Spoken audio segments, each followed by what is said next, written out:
હાલો પહેલા રાખ રેજો રેજો વિક્રમભાઈ અને ચાર જ જણ.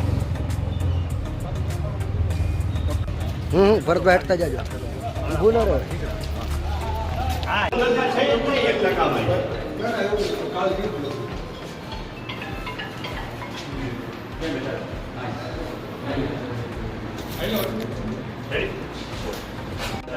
હવે કાયદામાં માનવા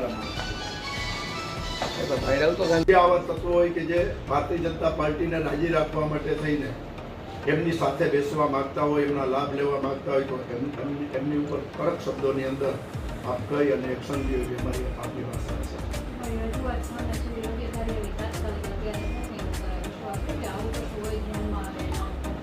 ફક્ત ચૂંટણીના ભરપૂર વિરોધ કાલે ફક્ત એક નનામી અરજીથી દરબારગઢ પોલીસ ચોકીની અંદર 60 જણાને બપોરે 3 વાગ્યાથી સવારે 7 વાગ્યા સુધી પૂરી દીધા.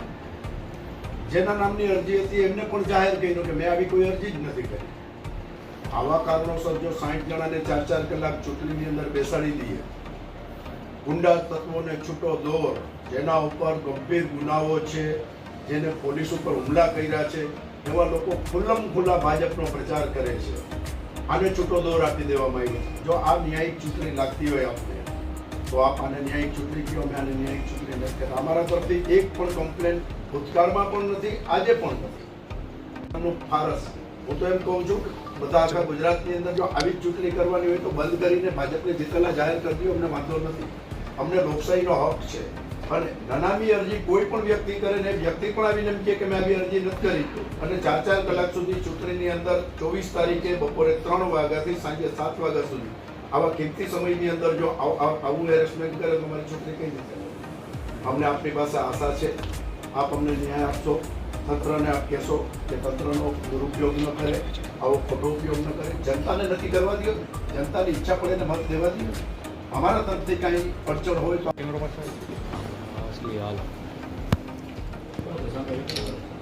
રાખજો એક જ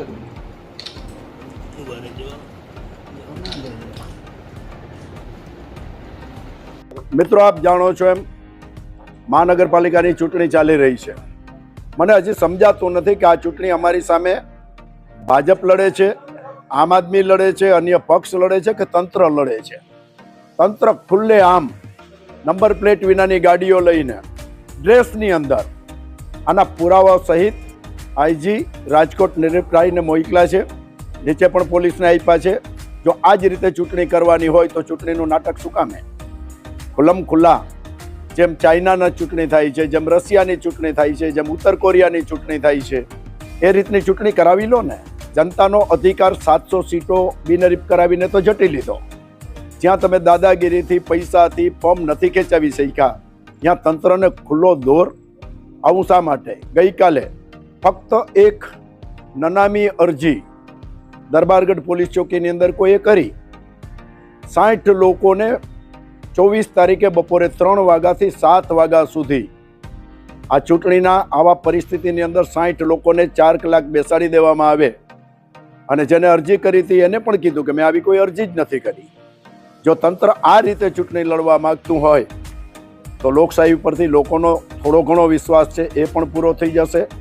અમે અત્યારે અમારા તમામ કોર્પોરેટર જે ચૂંટણી લડે છે એમની સાઇન લઈ અને તંત્રને રજૂઆત કરી છે કે તાત્કાલિક આ બધું બંધ કરાવો.